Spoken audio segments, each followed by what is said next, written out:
When you're recording sound on your camera, a key consideration is the quality of sound that you get. The quality of sound in this room is maybe it's a bit echoey, and I'm about, I don't know, 3 feet away from the camera, 4 feet away from the camera maybe, and I'm just using the camera's internal microphone, so it may not be the best quality for some. So depends what you want to achieve, I think. So an alternative is to use a video microphone, like typically known as a shotgun microphone. It kind of has a windsock and fits onto the camera's hot shoe. And a key consideration if you're trying to improve the audio quality is that your camera has a port to allow you to plug in an external microphone. So the camera that I'm shooting this video on, the A5000 from Sony, it does not have an external microphone port. So you need to check that your camera has an external microphone port. This is the ZV-E10 from Sony, and the good thing about this camera is that not only does it have an external input for an external microphone, it also has in this door here a way of monitoring, so you can plug headphones in and monitor the sound that you're getting through the microphone. Usually on the sort of cheaper end cameras, you don't get you may get an external microphone input if you're lucky, but you don't often find that you also get a jack to plug in earphones to monitor the sound. So that's quite useful to have that on the camera. An alternative is to use an external microphone, and there are a range of prices that you can pay for external microphones. And I found this on eBay. It was relatively cheap, around about £50 mark, and I thought this might be a good solution. What you get in this particular package is a receiver and a transmitter, although you can buy different packages where you get 2 transmitters. So if you had a setup where you wanted 2 people in shot, both and recording the audio from 2 people, then you could buy the 2 transmitter version. So let's have a look what we get. The packaging is fairly reasonable. Get a nice sort of carry case with the package. So let's have a look at what you get. So I've already unboxed this, so this isn't a genuine unboxing, but let's have a look anyway. You get some instructions. Now, depending on how you want to use the microphone, you might want to use it with a camera like I am, or you might want to use it with a smartphone perhaps, so rather than using the smartphone camera and microphone.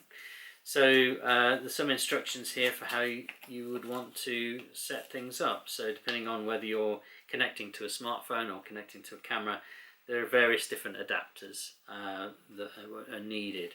If you have an iPhone, you don't get all of the cables that you'll need, and if you have an Android phone that has only a Type-C connector and no 3.5mm jack, you also need an extra cable that you don't get in this package. So just be aware of that.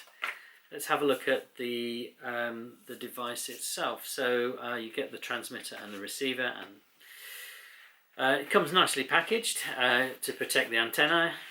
So that is the transmitter.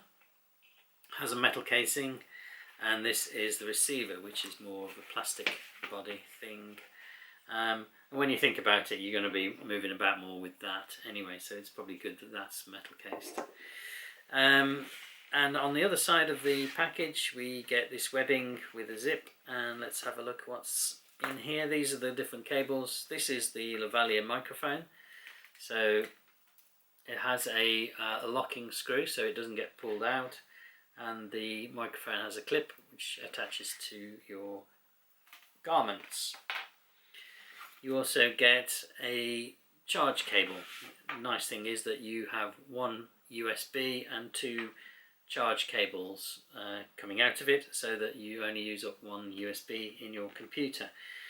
Now, I did notice that the charge cable plugs in on the receiver at the top, but it's very close to the antenna, so you have to be careful when you're taking it out to take care not to rip out the antenna. The same for the transmitter, but it's at the bottom of the transmitter, so it's a bit easier to get in and out without affecting anything else. What else do we get? So these are the different cables. So this is the cable that connects the receiver to your camera, and this is the cable that connects the receiver to a smartphone. And you also get an extra little head for the microphone, so that helps with wind noise and so on. You can buy what they call dead cat covers for the microphones separately. So I bought a couple separately. So they just look like little bits of fur, really, and it's really to help cut out wind noise. So they're inexpensive, but you have to buy those separately. So we'll turn things on and have a look at how they connect to the camera. Okay, so I'm going to turn these on now. So they're already paired, so all we have to do is to turn on the transmitter, and that's now on. And I'll turn on the receiver, and you can see there's a green light on the receiver. I don't need to do anything else. There is a channel selector, so if you've got other Wi-Fi devices or UHF devices and there is some interference, you're worried that they're on the same channel, you can change the channels relatively easy. And that's about it. They're ready to go. I was really surprised it was that simple. Now all I have to do is to connect the microphone to the transmitter. That's in there. Put this on my jersey. That's connected up, and now this can go somewhere out of the way, in my pocket perhaps. And the next part is to connect the receiver to the camera. So the headphone monitoring. So I mentioned the external headphones that you can plug into some cameras. In this camera there's a port in that doorway, but if you haven't got that, this is quite handy because it does have a headphone socket on the receiver, so you could actually monitor the sound if you didn't have a monitor on the camera, which is quite a handy feature. So the jack goes into the receiver. So this is a 4-piece tip and ring jack plug on both ends, so that goes into the receiver. I can just attach that into the hot shoe, just slip that into the hot shoe of my camera, and usually I would flip out the screen and open up the port for the microphone, the external microphone. So I'm just going to slot that in there like so, and that would be ready to go now. I can start filming, and it would use the microphone, the external microphone, and it's really that simple. I don't know if you can see this, but you can see that I've turned on the audio monitoring on the camera, and you can see that the bars are moving to indicate that the audio is actually being picked up and would be recorded. This is just to indicate what the microphone sounds like when it's connected to my smartphone. I wouldn't normally use my smartphone for recording much video, to be honest.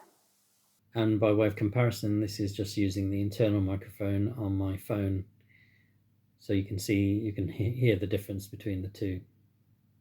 So a few final thoughts from me on the Balila external microphone. I think if you were expecting a professional quality audio, then it's probably not going to be as up there with the more expensive technologies. If you're a hobbyist, I think it's perfectly fine and an acceptable level of quality, especially for the price.